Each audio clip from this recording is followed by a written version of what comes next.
Remaining 2 U.S. officers convicted in George Floyd's death sentenced to prison. Group of Republicans and Democrats form a new political party. 7 prominent sites illustrate Islam's history and future in Chicago area. Turkish Qatari agencies to build residential village in northern Syria for displaced residents. Muslim list reveals Scribes selected for Sophomore contest. Palestinian engineer uses innovative approach to purify water.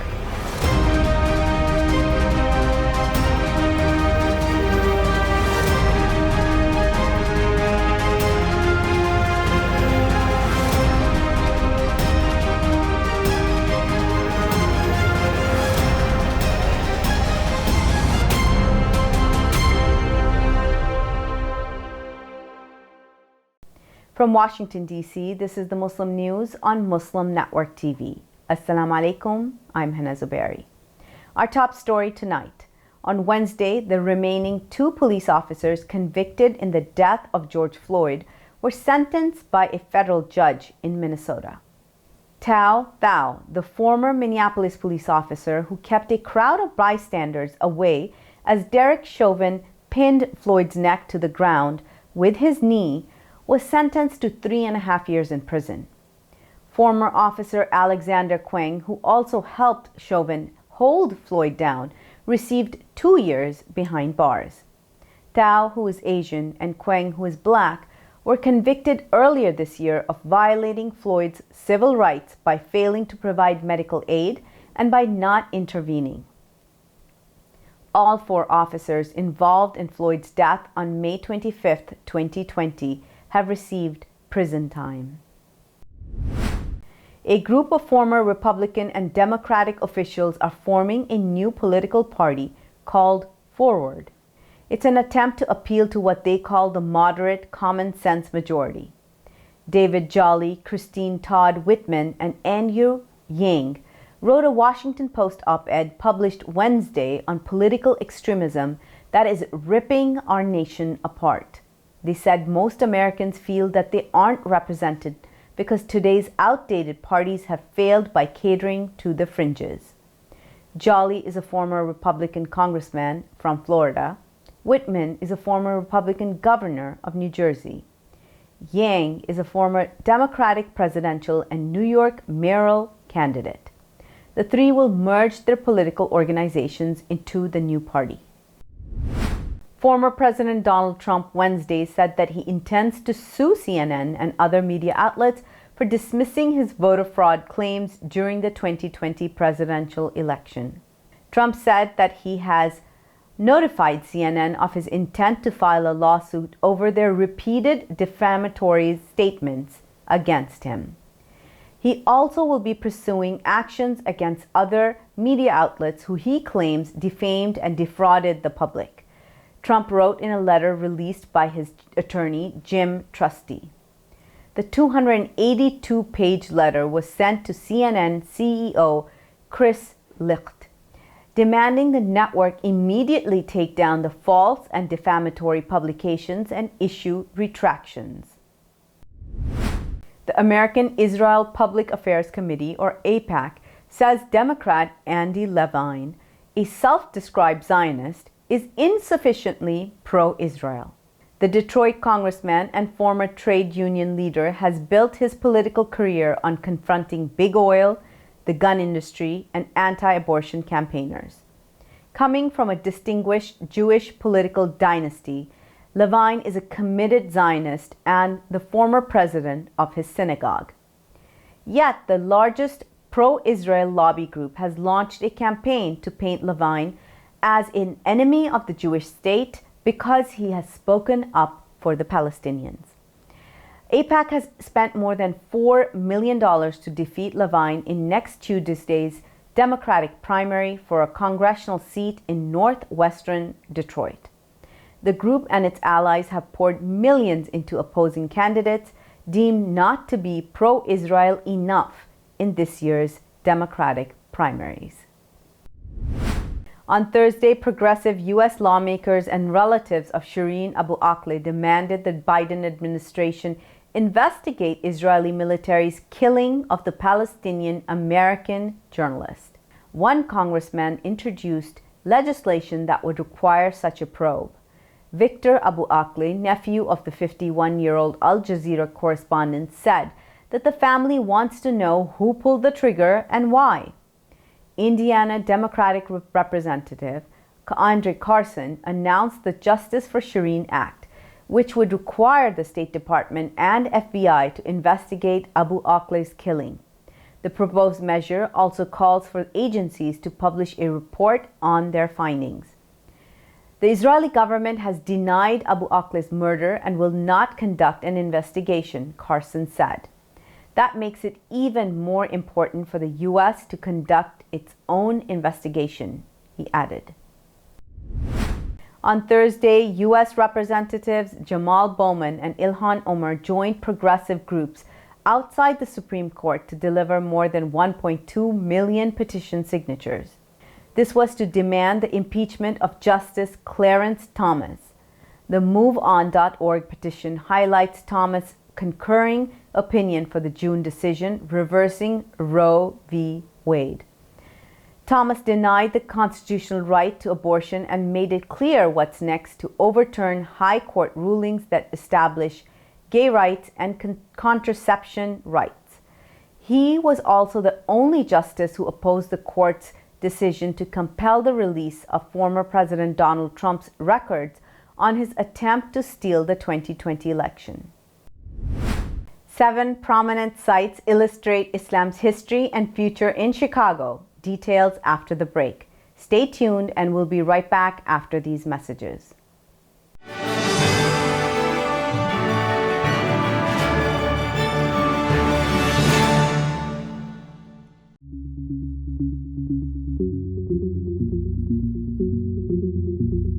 If I could be you, and you could be me for just 1 hour.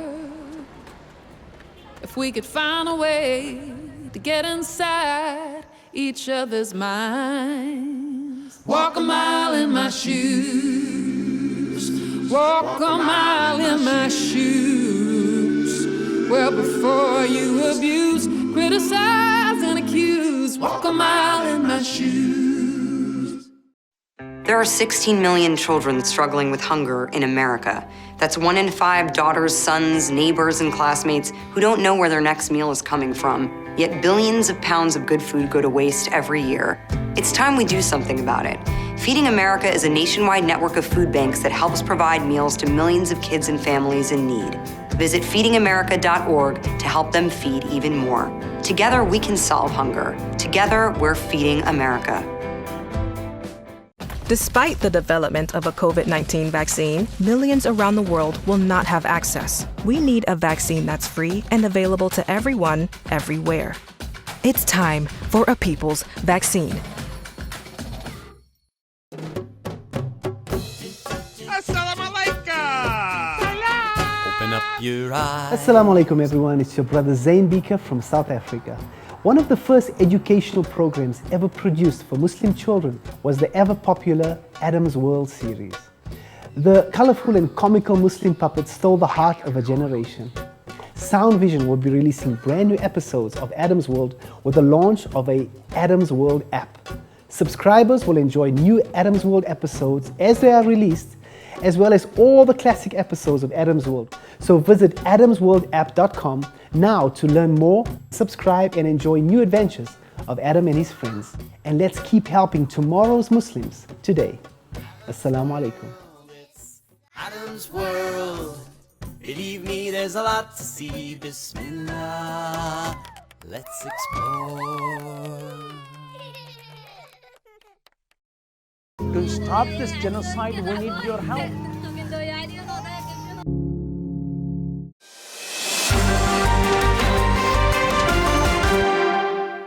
Welcome back.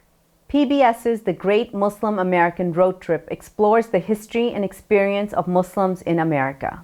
The 3-part series follows a young Muslim couple on a cross-country road trip starting in Chicago.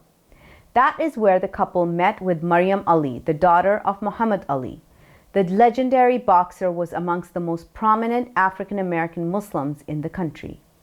He was a major force behind the establishment of the Masjid al-Fatir Mosque in Kenwood. The Washington Post calls Chicago ground zero in a U.S. Muslim renaissance in 2013. It is home to the nation's largest and most diverse Muslim communities with about 400,000 people. The 7 important Muslim sites in Chicago area that illustrate Islam's rich history and vibrant future includes Al-Sadiq Mosque in Bronzeville, Mosque Foundation in Bridgeview, Muslim Community Center, and the Prayer Center of Orland Park. The Blacklist, the Muslim Public Affairs Council Hollywood Bureau, and Pillars Fund have selected 10 writers for the second Muslim list. Hundreds of nominations were received for the list, first announced in September 2020. It aims to amplify voices and perspectives of Muslim scribes and storytellers on the big and small screen. It includes producers, agents, and A-listers. Last year's Muslim List winner, Salim Gondal's MFA thesis film, Post-Term, won the 2022 National Board of Review Student Grant. Fellow 2021 alumni Shireen Ali Haji's Blue Veil premiered at SFF Film and played LALIFF. Turkish and Qatari agencies signed a deal Thursday to build a residential village with 1,000 house capacity in northern Syria. The $3.5 million deal was reached by the Qatari Red Crescent and Turkey's Disaster and Emergency Management Presidency in Doha. The village will be built in Al-Bab region for displaced Syrians. It will have 164 square foot units, and the area will include a mosque, school, healthcare center, and shops. Yunus Cesar, head of the Turkish agency, told Anadolu Agency that the goal is to improve living conditions for displaced Syrians currently living in tents. The 11-year-old Syrian civil war has killed hundreds of thousands of people and displaced more than 10 million, according to UN estimates. Local groups are warning of an anonymous website created to attack plans for the Brick Vale Mosque in the city of Preston, Lancashire, England. Plans to build a large mosque on a prominent plot in Broughton will be reviewed by the Planning Inspectorate.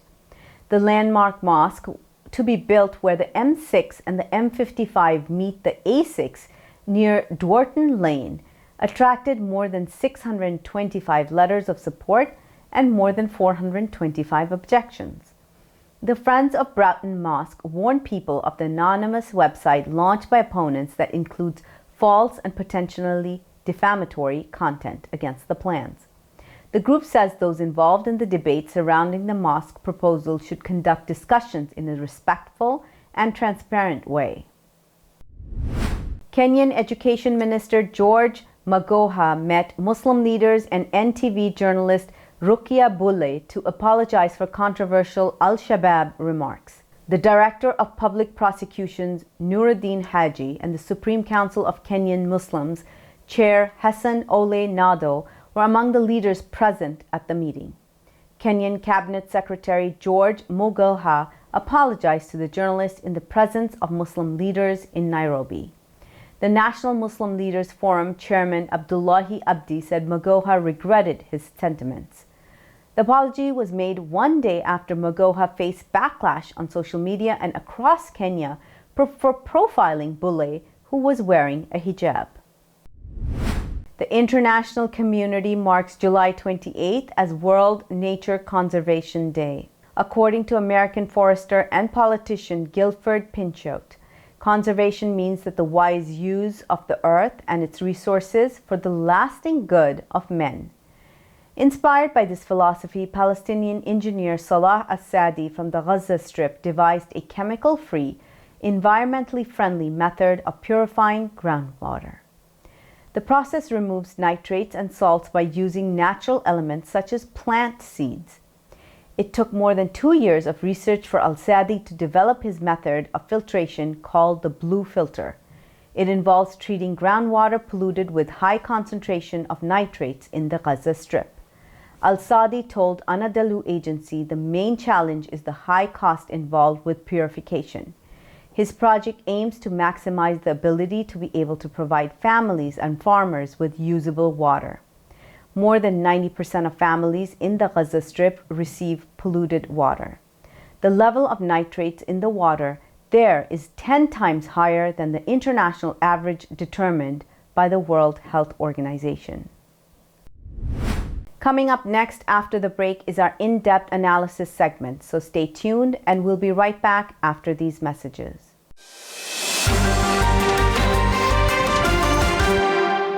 If I could be you, and you could be me for just 1 hour, walk a mile in my shoes, walk a mile in my shoes. Despite the development of a COVID-19 vaccine, millions around the world will not have access. We need a vaccine that's free and available to everyone, everywhere. It's time for a people's vaccine.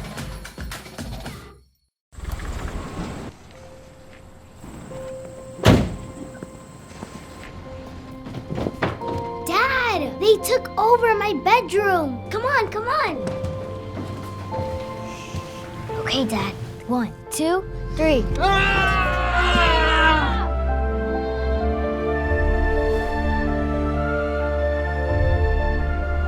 Dad!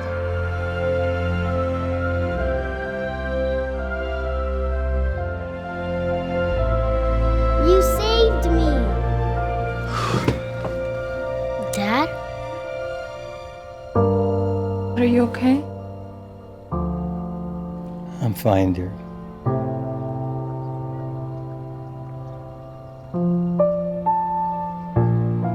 Your hero needs you now, and AARP is here to help. Find the care guides you need at aarp.org/caregiving. We are Justice for All. Headquartered in the heart of downtown Chicago, Justice for All is a global humanitarian initiative dedicated to raising awareness for human rights concerns impacting vulnerable minority groups. Our diverse team of staff and volunteers, led by Imam Malik Mujahid, work tirelessly to help Justice for All achieve their goals.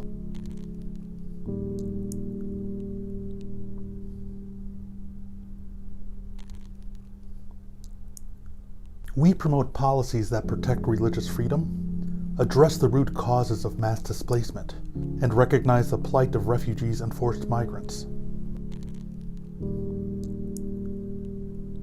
Together, we can continue to stand up for justice. Justice for all.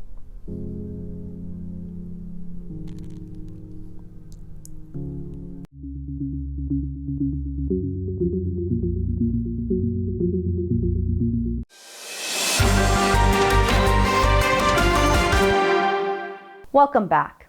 Extreme heat could wipe out decades of gain in its fight against child malnutrition. To discuss the findings of the recent study, let's go to Imam Abdul Malik Mujahid. Over to you, Imam Mujahid. Thank you, Hena. Extreme heat is known to cause wildfire. But here is a research which is saying that extreme heat is causing malnutrition. And we have the lead author of the report, who is a research associate at Kellogg Institute of International Studies at the University of Notre Dame, Slyvia Blom. Welcome to Muslim Network TV. Thank you for having me. So how extreme heat is increasing child malnutrition? That's a good question. And that's unfortunately the one question we can't answer actually in our study. We have a lot of hypotheses about why that might be happening, what the mechanisms are, but we can't precisely pinpoint them. There's already a large body of research that's pointing towards, agricultural mechanisms. We know that extreme weather affects agricultural productivity, which is then going to affect food availability and agricultural incomes. We also know that extreme weather events, including extreme heat, affect things like mortality and birth outcomes. And so there's suggestions that there might be both kind of biological and economic mechanisms at play. So it is essentially a correlation. You notice that both things are happening at the same time, higher level of heats and lower level of malnutrition. But could it be because of some other reason other than heat? Yeah, that's a good question. So actually, in our study, we use econometric techniques that actually allow us to make causal inference. So this isn't just a correlation. We can say that for children who are exposed to abnormally high levels of heat relative to their peers are experiencing more malnutrition, so of kind of lower height for age scores, sort of those percentiles on the growth chart, and are also experiencing lower weight for height. So we're seeing signs of both acute and chronic malnutrition, and we know that this is a causal relationship. So, explain a little more how you establish the causal relationship here. Yeah, that's also a good question. So what we do is we compare children who live in the same location to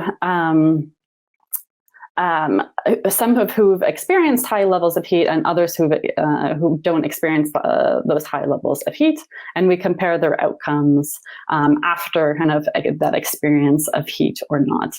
So we're already controlling for a lot of factors that might affect, for example, the fact that perhaps poorer or more malnourished people might live in already areas where there's more heat exposure. So we use sort of standard econometric methods that are now well established in this area to be able to make causal inference about that. So, Africa, many parts of Africa have child malnutrition problem. And have you compared it with other parts of Africa or other parts in Asia? Because extreme heat is going everywhere. Yeah, exactly. So we only look in West Africa. This is sort of a starting point for us because this is an area where we already know that malnutrition is a big problem and that there's this exposure to extreme heat. We do expect that these results might apply elsewhere, but we want to be cautious about making those kinds of statements because in other areas, especially, for example, South Asia, there's also extreme heat, but also other kinds of weather variation. And we don't control explicitly for those other types of like high humidity, which we know also, there's also evidence that that is also having effect on child well-being from other studies, but that's not something we study explicitly in our study. So we're hesitant to draw too many conclusions outside of our study area. Mm. So you say that it is extreme heat is wiping out decades of gain. So what were the factors which are leading to the gain in the area of child malnutrition?